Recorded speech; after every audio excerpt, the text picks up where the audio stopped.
afternoon, and thank you for joining the Superior Health Quality Alliance Nursing Home Leadership Roundtable, where we continue our series of turning your deficiencies into efficiencies. My name is Constance Tetrib, and I am a Quality Improvement Advisor with Superior Health Quality Alliance, and I am accompanied by some of my colleagues, Ms. Tabitha, Margaret, and Ms. Mykesha.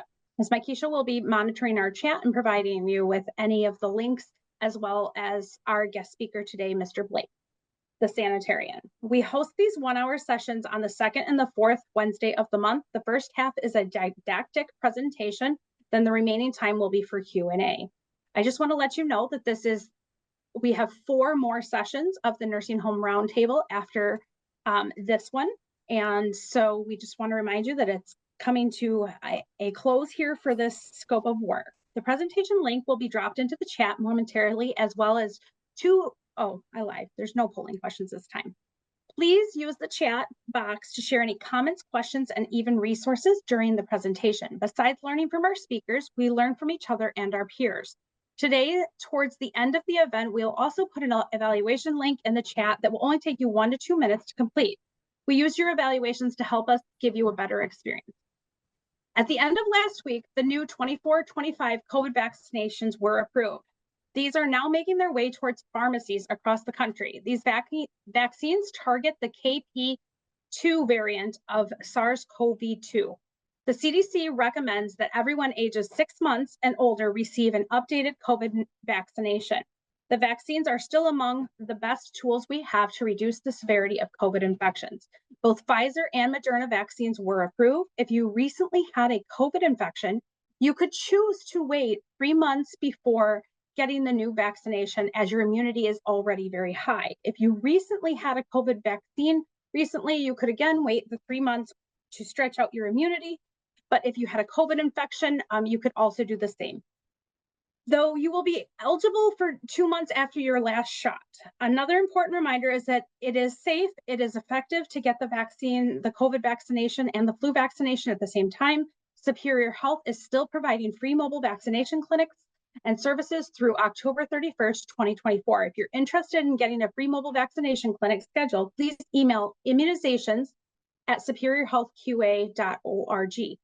That email address was just dropped in the chat. Please help me in welcoming all of our guests and my coworkers and to share knowledge with you and experience this education with us. The floor is all yours, Mr. Blake. Well, thank you very much. I'm excited to have this opportunity to speak with you all today. Environmental rounding is something that's just a regular aspect of what I do in my job. But we can move on a little bit, and we'll get into the nitty-gritty of this and kind of talk about the aspects of environmental rounding, maybe stuff to focus on and stuff to key on as we move forward. All right, do one more slide into that. There we go. Just to give myself a quick introduction, like it was stated, my name is Blake Walters. My education, I have an undergrad in biology and a master's in environmental science. For the last 12 years, I've been working in either a local health department or the state of Michigan, 10 of those being as a registered environmental health specialist through the National Environmental Health Association. Like stated, for the last a little more than 7 years now, and I've been working as a federal healthcare surveyor with the state of Michigan. And as that role, I kind of take on multiple responsibilities depending on different regulatory sectors, but I do perform surveys and complaints for long-term care, ESRDs, dialysis, and hospital settings. Just to have some objectives for today, to make sure we come away with some ideal circumstances and ideas for what we're trying to talk about. So the first objective is just to help homes understand how they can better their environment. And although it's kind of maybe a generic statement, I think there's a lot of intricacies that go along with that that we'll be able to talk about today. Secondly, just to show common environmental missteps and how to correct and avoid them. I have about 75 long-term care facilities in my area that I routinely inspect. When you have that many, you see routine stuff. You come across the natural human happenstance that we have for staff and our natural progression for how we do our job. So it's very common for me to find similar situations in multiple facilities. So we'll talk about some of those today and some areas of how to avoid them. And finally, my hope is to empower homes to take a proactive approach to minimizing risk within their environment. I think there's a lot of things we can do on a daily basis, a weekly, a monthly basis, annual basis that helps reduce risk within the homes and our workplaces and for our residents. So just taking some time to see what some of those approaches are, and with the hopes that homes will be able to take this back and enact it within their own workplace. So where to start?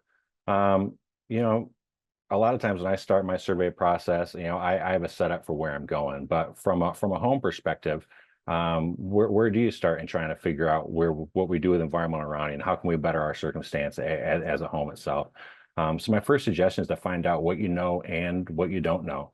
Learn where breakdowns and expectations occur. A lot of times, from my perspective, it's not that someone just doesn't do a job per se. It's more along the lines that they don't understand the thoroughness or the frequency that that job needs to be performed, or they've never been established a basic foundation for how that job should be performed. Moving on, it's training with the why, and the why is going beyond the task itself. Teach why that task should be done a certain way. I never really find individuals out there that are actively trying to do a bad job. They just don't know why the certain task maybe should be performed a certain way. Just like some examples for cooling down there, which we'll talk about cooling a little later. But a lot of individuals or staff members don't realize that when you improperly cool a food product, it releases toxins within the food. Those toxins aren't going to be cooked out. I've had facilities tell me before, like, we'll just cook that out. We'll reheat that out before we serve it. That's not how that works. So understanding the why is important in that facet. Flushing the main line, something that I had a facility tell me for water management plan. They installed like one main flush within their main line, but that doesn't really help you alleviate some of those stagnant lines that are elsewhere in the facility that are leading from the main line to a certain fixture. So having discussions about, why that main flushing isn't fully helping out their system is important. Finally, maintain consistent processes and expectations. Validate and ensure tasks are being performed thoroughly. This may take extra days of training. This may take follow-up through a new staff member. But I do feel like setting the foundation, especially from the beginning, to validate your staff are doing their tasks appropriately is important. As I say down there, rounding should be a typical part of the day. You should be able to round with your staff and behind your staff to ensure that proper cleaning, proper frequency, thoroughness is all being performed adequately. Finally, I just have a comment down there to take pictures, good pictures, bad pictures. As you'll see through this slide, we'll have many pictures to show, and I think pictures, the adage is pictures say 1,000 words. Pictures also help teach very well, and it's not just showing someone how it's done; it's physically seeing the end product in that set. So, next. Just areas of coverage we're going to hit today.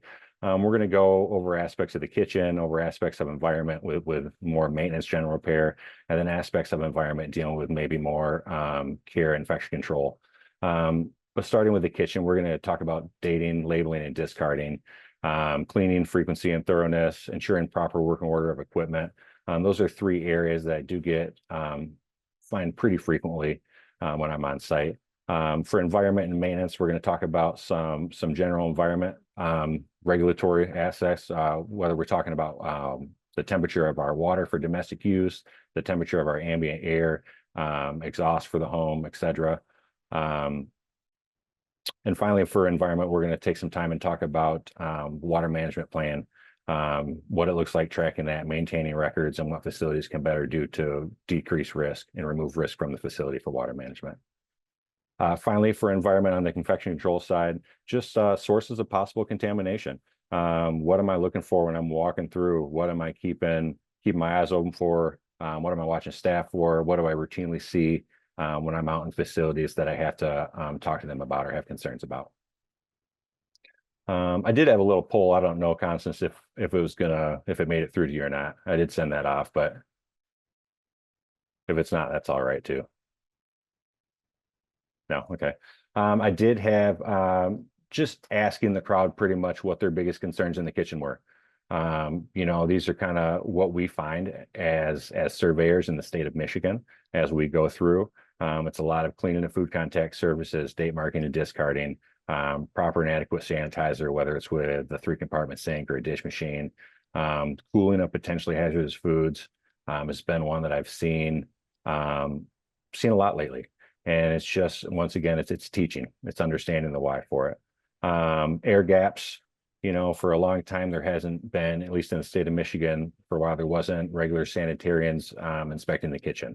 Air gaps aren't something necessarily that the average surveyor is going to have, a deep knowledge of. But someone who maybe has surveyed thousands of kitchens has come across some air gaps and know what that is. So, since starting this job, air gaps has been one that I've hit pretty hard in my area. Final proper hand washing, taking the time to go through, make sure staff know what proper hand washing looks like, and then having kind of the conversations when it doesn't come up appropriately. So moving on. Hand washing was one of them. They have Okay. proper hand hygiene, proper hand washing was listed as one of the concerns. Sure. Yep. And that's one we do see every now and again. And it's different for a surveyor because I'm not going through a cooler, taking a temperature or something. It's laying back, waiting for a staff member to get to a point in their process or their task where they're leaving it and they're changing and they need to hit that hand sink. But we can talk about that a little later too. And I'll share another training and presentation that I've given that goes in depth a little more about proper hand washing. Kitchen checks. So one of the first things I would expect for, a kitchen manager, dietary manager, RD, whoever, would be to observe coolers, dating and labeling, temperatures. Keep in mind the cleanliness. And cleanliness is the drawers, the walls, the inside, the floor of the unit, the gaskets, the handles, all that stuff comes into a play. All this stuff should be happening pretty regularly. For the most part, it shouldn't be uncommon for staff, either an AM or PM staff member, to be going through checking, labeling, and dating, and ensure that gets done. As a manager, you want to be able to, go behind your staff, understand that they know what they're doing, they're catching that stuff. They're either catching the dates, catching the discard, seeing that rack needs extra cleaning. And a lot of times what you might observe from these daily rounds is, a conversation you might need to have with a staff member about that increased frequency of cleaning or the thoroughness of the job they're doing. Moving down, validate logs to ensure compliance and proper working order. I'm going to say this, I'm only going to say it once, I'm going to say it quick because I don't think a lot of people realize this, but logs are not required.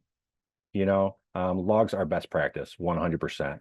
And I feel like the conversations I have within kitchens as a whole, our logs help shield you from concerns. Imagine you're not keeping track of your dish machine log and you get a GI outbreak in the facility, and your care side and your nurses are asking what's going on, and you don't have the ability to show them that your equipment, your machine, your staff have been cleaning and sanitizing appropriately. I do feel like there's some important aspects to showing that the work is being performed and that equipment is working appropriately as well. So dating and labeling, this is one we do see a lot, and it's just a constant, kind of like that cleaning within the kitchen. You're getting food 1 to 2, maybe 3 times a week, and as soon as you open that box or break into that container or slice, dice, chop, prepare, prep some of that food, it's going to need to be date marked. Going off of the food code, you would get 7 days for potentially hazardous foods, ready to eat foods, that is. But a lot of facilities I have honestly tend to make it a little more complex. I see a lot of 3-day, 5-day, 7-day discards for different items. The main thing is to keep it consistent. One of the big things I see is that you have to count the day you made it. You have to count the day it was open. So for a 7-day discard, if you add 7 to today's date, it's going to be 8 full days, So having conversations with staff about those concerns and making sure that they're understanding that they just need to add, 3 days, add 5 days to today's date to get a more accurate representation. As you can see down for this item, it was open on 2/20, used by 2/26. That's a 7-day discard. It looks like it's 6 when you just look at it real quick, but it's a full 7-day discard. So make sure staff are staying consistent with that. Yeah, we can move on.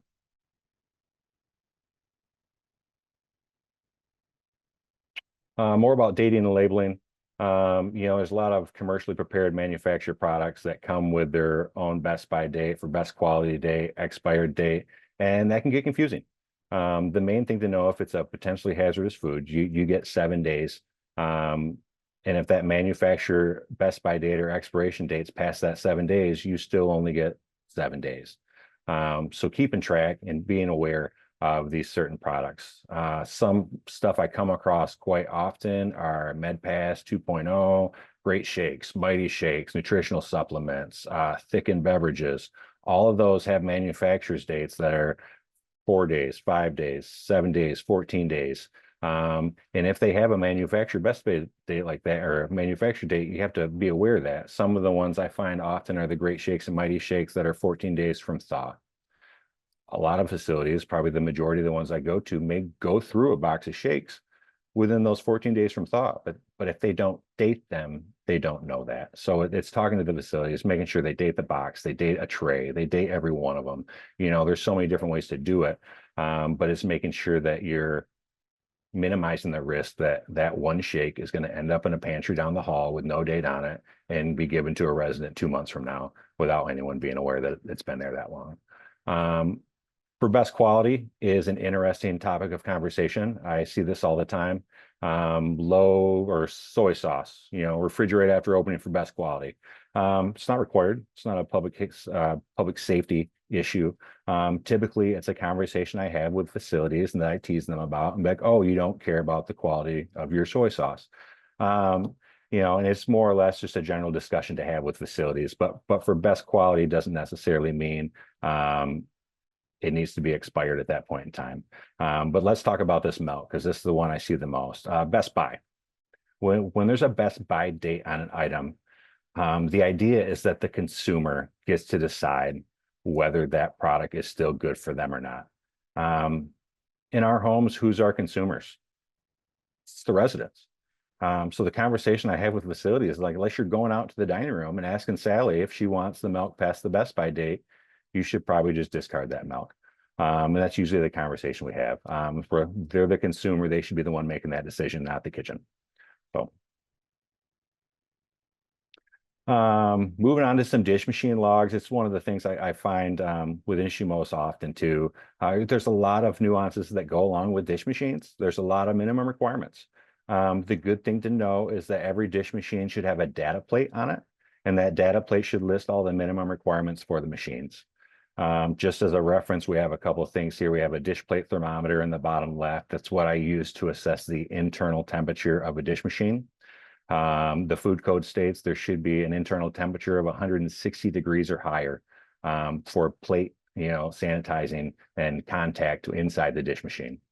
The food code also states that the 180 degrees is the minimum requirement coming out of the manifold of the machine. So you can see that picture right above the dish plate where it has that vacuum breaker and a gauge. That's the pressure gauge for the rinse. They want that water to be 180 in order to ensure a liquid contact of 160. So there is multiple kind of steps you can go through to make sure your dish machine's working properly. All dish machines also have a minimum wash in that cycle as well. That wash is important to make sure we get fats, oils, and greases off the pots, pans, and utensils. And a lot of detergents also have a certain temperature that they need in order to, actively wash away and be effective as well as they should for the product. Just moving over and looking at this dish log over here. There's a few things I don't love about it. One is it's too consistent. If I'm looking at a log and I'm seeing 160 or 180 or 200 on everything, I start to ask questions because the one time I just looked at it, it was 194. I don't see 194 in there at all. So it's just be consistent, be specific. That's what I tell staff all the time. That's much more believable as a surveyor when I'm going through looking at a logs if they vary every day, because that's what the machine does. I don't want to see minimum requirements on it. I want to see that what temperature it hit, what's the warmest wash it hit, what's the warmest rinse it hit that day. And that's what I should see logged. The other thing on here too that I don't see a whole lot, but there is a too hot. Over 194 degrees, you're starting to get too close to the boiling point of water, and you're getting a less likely chance to ensure a liquid contact for pots, pans, and utensils. So I've had facilities be, almost congratulate themselves over how hot the water gets in their dish machine, only to have me leave with concerns because I'm not so sure that the liquid contact of water is what's making it into the machine at that point in time. Yeah, there's a couple other logs with this constants, but I think we can move on to the next one. And yep, cooling's one I see quite often too, a lot frequently, whether it's a pre-prep product, whether it's something being saved from lunch or dinner. Cooling gets people sick, like period. And that's why I stress about it so much. I have so many facilities that have just moved away from needing to cool. Let's look at our census. Let's look at how many residents we have. Let's try to do a better job at ordering and preparation and get our stuff down. Because I'm going to say it one more time, cooling gets people sick. So I just had a facility last week that I went to. They had made 4 huge beef roasts, 8 to 10 pounds each. What's hard to do with a hot beef roast? Cut it. So I can't tell you how many facilities I go to. They try to like minimize how much they cut this down. But when you look at the feasibility of cooling a 10-pound chunk of beef from 135 degrees to 70 within 2 hours, it's going to be pretty tough unless you're using, proper rapid methods, cutting that meat up, putting it on shallow pans, getting it to be as much surface area as you can, ice bath, ice wand, whatever. But just to look at this log for a little bit and see what we see here, because I find this very often too. So for our cooling log, we get 2 hours to cool from 135 to 70. Look at those starting temps. We have marsala sauce. It's probably delicious. Made it on the 22nd of December. How do I look at that as a regulator? How can I see that 190 degrees? The clock doesn't even start until we get to 135. Yet after 2 hours, it's at 120. It's those conversations that facilities need to have with their staff to ensure that they know what they're doing. Because in that log, there's no way for them to adequately show that it cooled properly. I don't even know what the starting time is. So how do I know where it gets to 70 within 2 hours if I don't know what time it starts? And I think that's important for staff. One of the things I find very routinely is that staff don't like to let stuff sit out. They feel it's wrong. So if this stuff's sitting out on the table, for an hour and a half while it's getting down to that starting temperature for cooling, that's okay. But staff feel weird about it for the most part. I find it very often where staff help rapidly cool. Once it's done cooking, 190 degrees, I put it in an ice bath. Well, then what it does is just rapidly cools it to the starting point. It starts at 135, and then all the ice is gone and used up, and no one comes to check on that product again. And then I do, and at 2 hours, it's still 85 degrees. So those are all issues I find pretty commonly within cooling. I don't find it as much for items that are saved over. If you're just saving small batches of stuff, you're at a much greater chance to cool that properly. But being cognizant about that process, trying to empower just 1 or 2 staff to utilize cooling. It's not like it needs to be done every day at every facility by any stretch. But trying to empower, a couple staff to know that process, know their procedure works, know how to use the log and document that effectively, I think is important.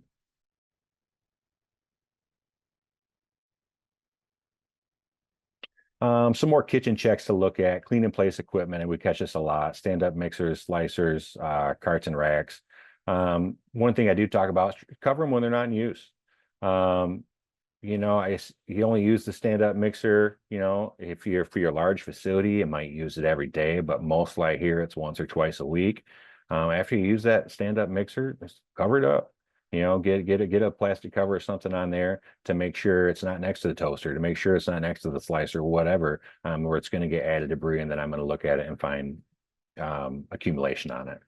So here.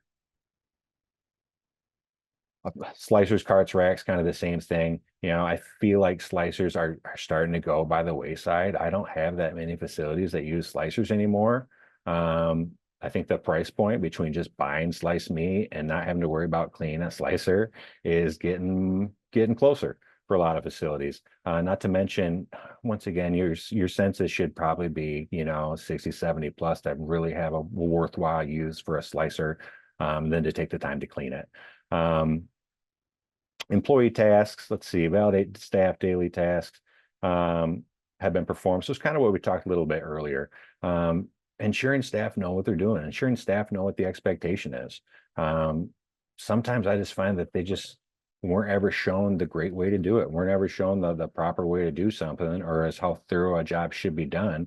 And sometimes, like I added in the bottom there, use tool to ensure thoroughness of a task. I carry a flashlight. If you're not rounding with a flashlight, you're not doing it right, because there are so many dark areas in a facility. I can't tell you how many corners I've looked at. I'm like, oh, that looks all right. And then I'll shine a flashlight on it and I'll see, gross debris, whatever, rotten food, you name it. I've came across it. So I do think it's important to really, like, I don't want to, overuse this term, but make yourself a surveyor, be Inspector Gadget for the day, go through, take that time. I can't tell you how many times I'm just going through a facility and I don't look like the typical surveyor all the time necessarily. I kind of look like I'm wandering around and I'm lost, and staff will be like, can I help you? And I'm like, no, I'm just on a treasure hunt. I'm just looking, see what I can find. What doors can I get into? What do I find in this spot room? You never know until you go in there and look at those spaces. So use tools to help, use that flashlight, pull it out, and make sure we're getting a good visual, the areas we're trying to inspect.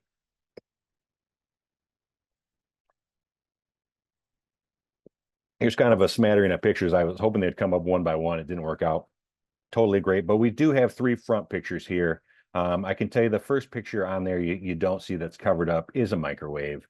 And just to talk about this, residential equipment in homes doesn't last very long. It doesn't. And I have facilities that use them for microwaves, for example. It's just being very cognizant. You can see the bottom left of it down there. The plastic's peeling off. It's not even like extremely dirty on the inside, but this thing is past its prime. I mean, there's rust all over the inside of this thing from overuse. So don't wait till I come on site to tell you you need a new microwave. Be cognizant about that stuff. Know that this stuff has a shelf life when we buy it like that, and just make sure that we're replacing this as needed.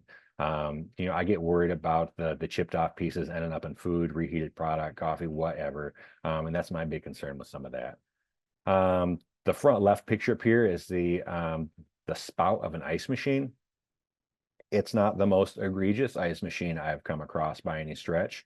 But what I like about this picture is the conversation I had with the dietary manager right before it. And that conversation was, the ice machine should look great. Our vendor just cleaned it last week. I can't tell you how many times I've been told the vendor just did something only to check it out and realize that they didn't do that thorough of a job. Especially when you're at home paying someone to come in and do some work, you can't assume that they're just going to do a thorough job and that, your job is now done. You really got to go behind these people, make sure they're doing a thorough job, meeting your expectations for cleanliness, and go from there. So the middle one here is a juice machine. Once again, the regular approach I find with juice machines is to clean the spouts, clean the insides. People don't always get underneath it. I carry a flashlight along, or a mirror along with my flashlight, and I'll just look right underneath these spots, and you can tell right away what juice is used the most, or where people are cleaning and stopping cleaning, and how hard they may be getting some of that sticky debris off the underside of that unit. So making sure they're go through. Kind of leading into our far right picture here, the juice gun. Friction is important. I hear all the time for the juice gun, well, we pull the top off, we let it soak, or we just let it soak in soda water. Unless you're pulling that off and physically wiping that surface down, you're just not gonna get the clean that you want. That's considered sugar mold. I'm not going to sit here and say it's a huge public health significance, but guess what? It doesn't look good. And I can't imagine anyone wants to be drinking out of the pop nozzles, knowing that it looked like that. So go to the next one. Just a couple more. Let's see, I had another ice machine in the back that had a lot of splash and debris, calcium, lime, rust kind of build up on it. That middle picture in the back, you can kind of see it's a clean utensil drawer. And one of the places I like the most out of the kitchen is the clean utensil drawer, specifically the mechanical screw drawer. If you're not cleaning that good in the kitchen, that's where it's going to show up. There's so much surface area in those mechanical scoops that usually if the kitchen's not doing a great job, it's not going to take me to pull out more than 3 or 4 or 5 of those scoops to find debris behind the back blade, to find, oatmeal or cream of wheat or something stuck on it somewhere. I constantly tell facilities like this is a 2 to 3 dishwasher item. Like you need to be running this through 2 to 3 times, inspecting it before it goes back in a drawer like this. Now let's talk about all the debris in the back of the drawer. One of the things I find all the time is these metal under counter prep drawers. Just stop using them, please. Okay. If you have one, it's not new. And more often than not, like right next to it is like the toaster, so what a great, direction or pathway for those toaster crumbs just end up in the back of your clean utensil drawer. Every time you shut that drawer, the crumbs just get pushed to the back. And then what do? I pull them out and I throw my finger back there. And then I ask you what it is. So just going through and being cognizant that these are some of those areas that tend to have accumulation, and spending some time to make sure we tidy up those within our own kitchens. The gross picture on the far right, you can't see. It was roast beef from a personal refrigerator. It looked like shag carpet, to have a conversation about ensuring that resident personal refrigerators are still attended to. I'm not even saying dietary has to do it, although I do feel like dietary does a better job more often than not to put shame on any other department. They're just already thinking food and already thinking that setup. So the strawberries we have in the front left came from the same fridge. It's just out of sight, out of mind. We just got to make sure that whoever's task it is to go to these fridges and look at them is performing that task.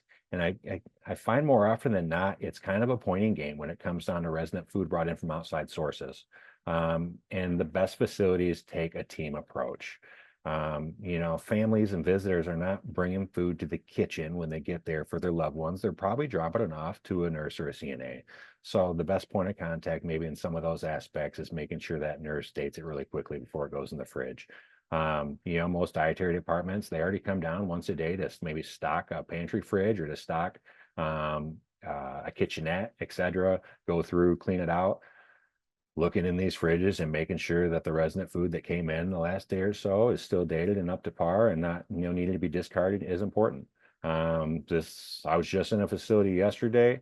I had 2 items that were best by May 23rd. One was a chef salad. I wanted to take a picture to add it in there. You can imagine how that looked. And one was like a Southwest mac and cheese. Just like, May was a while ago. We can throw that away now. It's okay. It's okay.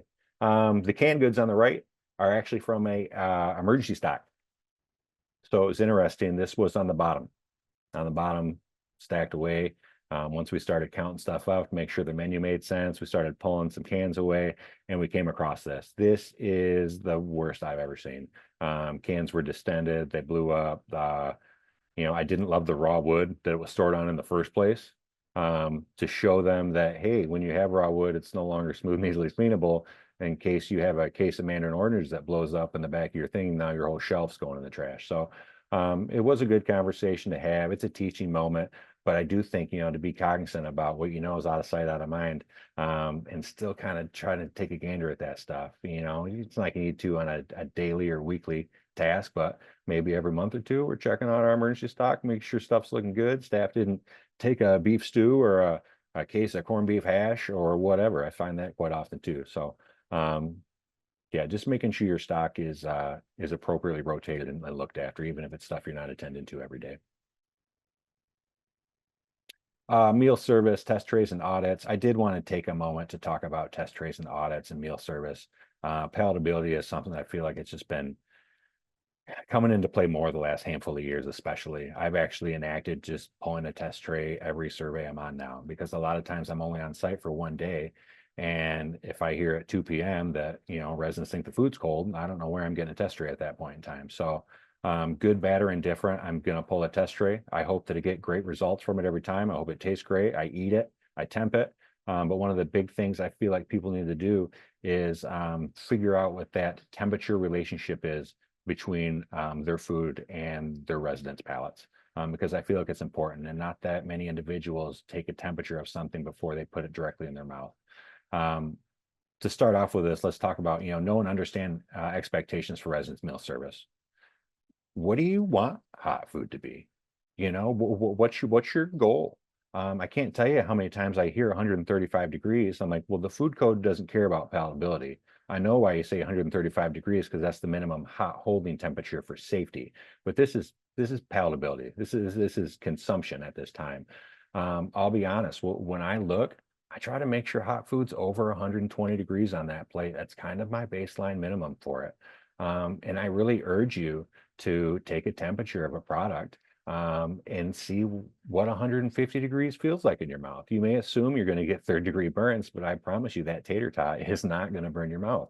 And when you put it into perspective like that, and you understand that a lot of our residents have a desensitized, ability within their palate, you can kind of understand why 120 degrees, 125, 130 isn't always as hot to a resident who's consuming that product on the regular. Give your tray the worst case scenario and timestamp it. What I mean by this is, don't plate a plate up after service and temp it right there. That's not an adequate way to go about it. How many hall trays did you serve that day? You served 60? Well, on one of those trays, it should have been the first thing on the cart and the last one taken off. And the way I do that is to timestamp that, because I tell you what, I can't tell you how many times I've written up patability and it had nothing to do with the kitchen. It's because that cart sat in the hallway for 30 minutes before anyone started to deliver food. And I think that's important, to look at those processes and make sure that if there is an issue somewhere, where is that issue and how can we resolve that setup? One of the things I talk to kitchens about for service is, what's their expectations for hot food on the steam table? Before service, well, what do you want? Once again, I hear 135 quite often. Well, that doesn't give you a whole lot of time and a whole lot of temperature deviation to make its way to the resident. Ideally, I'm looking at 160, 165 degrees, maybe 170 in that area for hot food on the steam table, which gives it a decent amount of time to put hot food on a hot plate, on a hot Dynex covered, and work its way to the resident. I feel like that's important. And I put before and after steam table temperatures, because I've had a lot of scenarios where, the last hall that gets their food is the one that has the most complaints about it being cold. I'm like, well, you tempt it, 40 minutes ago when you started service.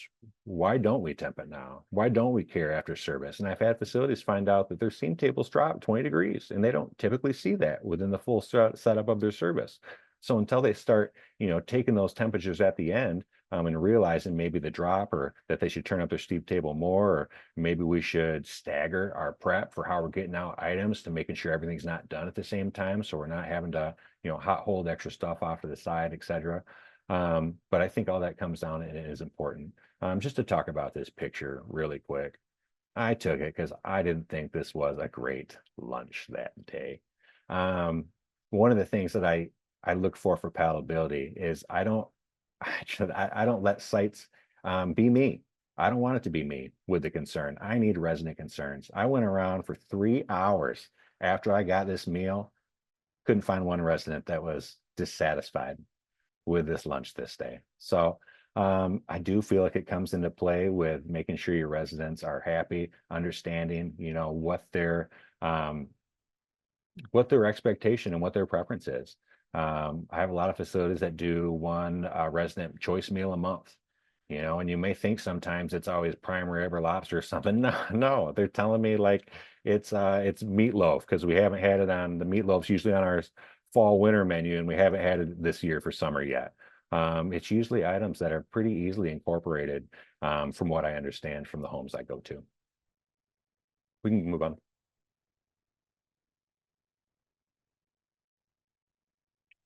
Just some environmental issues seen the most. This also had a little pull to it, just trying to gauge the issues that facilities or homes feel within their environmental departments. Just to talk about the general cleanliness, resident areas, auxiliary rooms, general repair facility, equipment, infrastructure, floors, walls, ceilings, is your HVAC working? Do we have plumbing leaks, etc.? Plumbing cross connections, Are there atmospheric vacuum breakers in the right spots? Should it be a pressure vacuum breaker? Do they have a wasting teat installed at their janitor sink? All stuff that I'm going to talk a little bit more going into the next segment. And finally, water management plan, not active and ongoing. You know, that's what I need to see. I need to be able to have a conversation with staff on site that when I ask for their water management plan, they don't tell me their emergency water's in the closet down the hall. That's usually not a great start for having an active and ongoing water management plan to reduce the risk of Legionella and other opportunistic plumbing pathogens. It's not your emergency water. So we'll have some discussions over that, and I hear there's some questions on the call too. So more than happy to go in depth on some water management plan, what I see and what I feel best fits facilities out there, best fits homes. So maintenance, so some general rounding. Ensure domestic water is in acceptable range, 105 to 120 degrees. I have so many facilities that teeter along the top edge of this 120, and I just ask why. And they're like, well, residents complain that their showers are too cold. Yes, I understand that sentiment. What I would ask you to do is go to your shower fixture and assess the mixing valve in your shower. Every shower has its own internal mixing valve. So what I find most often is the facilities instead turn up the entire domestic temperature of their water, which does ebb and flow throughout the day. What I see very often is that I'll ask maintenance director, when do you take water temps? So every morning I take them when I get here. Well, now I'm rounding with the maintenance director and it's 2 p.m. and I'm finding 122, 123 degrees. And they're at a loss. They're like, it's never been that high. I just don't know. And I asked them, well, did you ever temp the water at 2 p.m.? Well, no, I only do it in the morning. Well, in the morning, there's a lot of things using hot water. Dish machines are running, washers are running, residents may be up getting showers in the morning. At 2 p.m., there's not always a lot going on. And when there's not a lot going on, pulling use for hot water, your hot water is going to stack in the system and is going to get hotter than what it may typically get when regular use is being involved. And unless you vary up the times you're taking your water temperatures, there's going to be times where it ebbs and flows throughout the day by a handful of degrees. And if you're not able to capture that within your regular logging and regular checking for domestic use, there's probably going to be times where you could get caught with temperatures over 120. So just keep an eye on that. Use the right tool I have in there. I can't tell you how many times in this left picture right here, it's an infrared thermometer. Infrared thermometers are good for surface temperatures. They are not good for water. I bet you 40% of the hot water sites I've written have come because maintenance individuals are using an infrared thermometer checking the hot water, which is not helpful. Just moving on a little bit, ensuring ambient temperatures in the home to stay acceptable.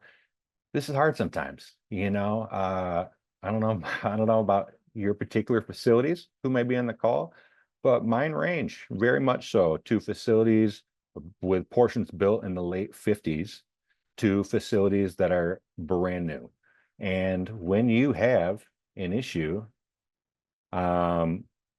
with establishing hot and cold within the facility, a lot of times it's because you may have radiant boiler heat, which is slow, and you can't just shut on and shut off. And your air conditioning consists of rooftop corridor units, so you're not able to efficiently go in the rooms.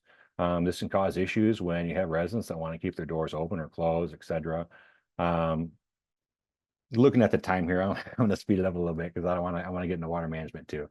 But I know there can be difficult spots. So I do think taking time to figure out the hot and cold spots in the facility are important. When you're rounding, things I find, people try to help the hallway temperatures by installing these units, PTAC units. They need to be cleaned. So making sure we're going through and clean them out.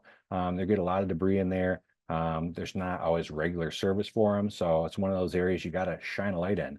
And once you shine a light, you can see some pretty dirty surfaces. We'll keep going, Constance. Just some quick checks. This is my rapid read thermometer on the right, taking hot water temps.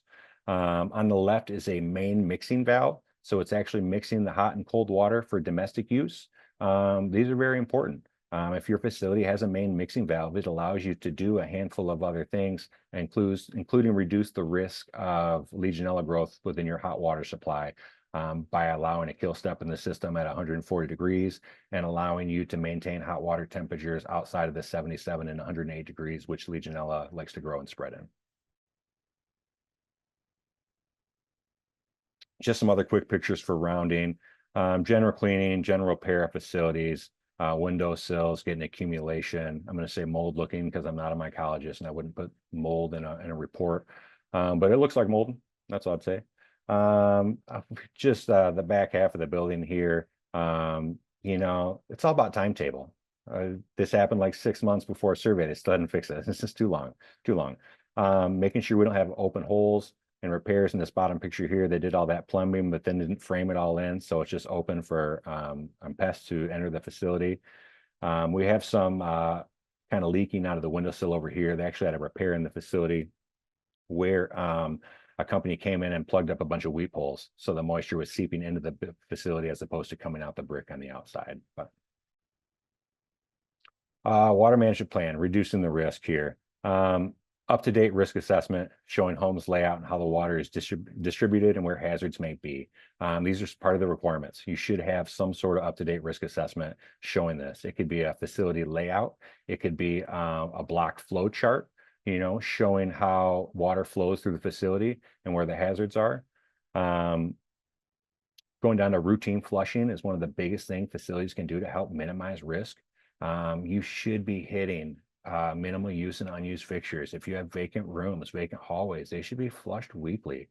3 to 5 minutes, get in there, turn that hot and cold water. Understand when you say flushing to staff that they don't mean flushing a toilet. I can't tell you how many places that tell me they flush and then it's only like physical flushing of toilets and things that flush. I'm like, no, we need water. We need everything that's unused, minimal use fixtures. One of the things I've been doing the last handful of years, I look for brown water. I can't tell you, it's mostly on the hoppers. It's where I find it. If your facility sells a hopper, guess what? Probably no one's using it. You know, it's even worse if you have a mop sink faucet or something over it, because someone's definitely not using that. So making sure someone's getting in there on a weekly basis, flushing out those fixtures, removing that stagnant line, and removing the environment that would be conducive for bacteria growth. Testing the domestic water supply. One of the biggest things I feel like a home can do as well to reduce the risk within their own water supply, ensuring that we're maintaining a level of disinfection. Okay. You know, the cold water enters the facility. Most municipalities dispense at around 1 part per million. Not all municipalities chlorinate their water, and not all facilities have municipal water. So there is other aspects if you're on a well or you're on a municipality that doesn't disinfect their water. I would be bolstering up some of the other risk reducing methods that we have. But when it comes down to checking disinfection level, you should be checking for free chlorine, which is how much is available for disinfection within the water supply. And you should be checking your hot water. As hot water is going to dissipate and evaporate chlorine from the system, it's going to be the system that you start to lose disinfection power on. And if you're not able to maintain a level of disinfection, you could get some aged hot water within your system, which is usually conducive for bacteria growth. If you don't have the ability to help remove some of that water and maintain a level of disinfection, it could greatly increase your risk for growing Legionella and other opportunistic plumbing pathogens. Finally, down there, ensure the water management plan is active and ongoing. People need to know about it. You know, multiple departments. I talk to them, get housekeeping involved. Housekeeping is great. They're already going in these rooms. Let's talk to them about flushing some of these fixtures out when they're going down this hallway and making sure they're getting involved in this process as well. Just real quick, this Hanny unit on that back is one of the best, cheapest units I found. I got, you know, no connection to them at all, but it's a 1-button touch for free chlorine, and that's all it does. So it's easy to make sure that you're doing a right job. This kind of ruined the slide a little bit. It's a mixing valve is what the picture is of. I wanted to send this picture in here because it's not a manual mixing valve, it's a computer. I've been seeing these more and more. So the facility is able to set a set point, and then the mixing valve continually works 24/7 to make sure nothing's leaving higher than that set point for water. Yeah, I kind of hit some of the backing of my slides here, but creating a kill step in the system 140 degrees for 3 minutes is considered a kill step for Legionella within the system. So if you had a stagnant line somewhere in your hot line, you know, and your hot water is continually recirculating to stay hot and ready to use, if that was leaching off into that hot water line and didn't get used, made it back to the boiler itself, it would die. Which is good, because I have a lot of facilities that don't have mixing valves, which means they have to set their boiler at 115 degrees to stay below that domestic hot water usage. And then all their hot water does is continually recirculate with no kill step. And when you have Legionella that grows between 77 and 108 degrees Fahrenheit, it's not far off from your boiler set point in the first place, which is just allowing for a conducive environment for that bacteria to grow. I'm trying to look past those other ones. I can't remember. Removing stagnant lines and dead end lines, I talk about in there as well. But I want to make sure we have some time for questions, so we can keep going a little bit. Environmental rounding, infection control. Some of these pictures kind of got smashed up a little bit. But when I'm looking, I'm trying to stay cognizant about potential contamination to clean and sanitary surfaces and supplies, and proper storage. Is it stored under a wastewater line? Is it stored in a dirty environment? Is it stored where it could you know, come in contact with contamination of other sorts? We have this tub here. It's got tons of open briefs and stuff in it. Not really conducive for maintaining the cleanliness of those particular products. When I see a dirty surface, I'd like to timestamp it. You know, I'm going to say this once again: things can get dirty. Things get dirty. But what's the timetable for correcting some of that action? You know, if I come back a few hours later and it's still egregious, and you just got done giving someone a shower, like you should be able to hit that within 3 hours. And what you best not do is grab another resident to take them into that shower room before you clean up. Look for ways to minimize risk to make tasks easier. That's just going through your process. I do feel like sometimes when staff tell me the process to get something done, it just seems like there's too many steps and expectations for staff. So without a great example at the moment, we'll move on to the next slide. But I do feel like re-looking at and trying to figure out those tasks is important. We have a shower bed here, just some interesting spots that people don't generally look at when they're in a facility. Under the shower bed, I find a lot of debris necessarily underneath the padding of a shower bed. We have the pull carts here for laundry. The underside of these false bottoms, I've found full dinnerware sets. I can't even tell you, full bags of used Tootsie Rolls. It doesn't matter. I don't even know how they get down there. This one in particular, let's get rid of this cart. If we have to use plywood in our laundry, it is no longer good. Underneath sinks, one time I was literally just had to tie my shoe in a resident bathroom, and I looked underneath and could see like there was stalactites like forming in the underside perimeter. So it's just making sure staff are aware of these like kind of hidden spots, and they're able to get to them at a frequency that's enough to you know, remove any accumulation. Wrapping up, we can go over this real quick, but I still want to have time for questions. You know, we talked about date marking today, simplifying tasks while maintaining expectations of completion.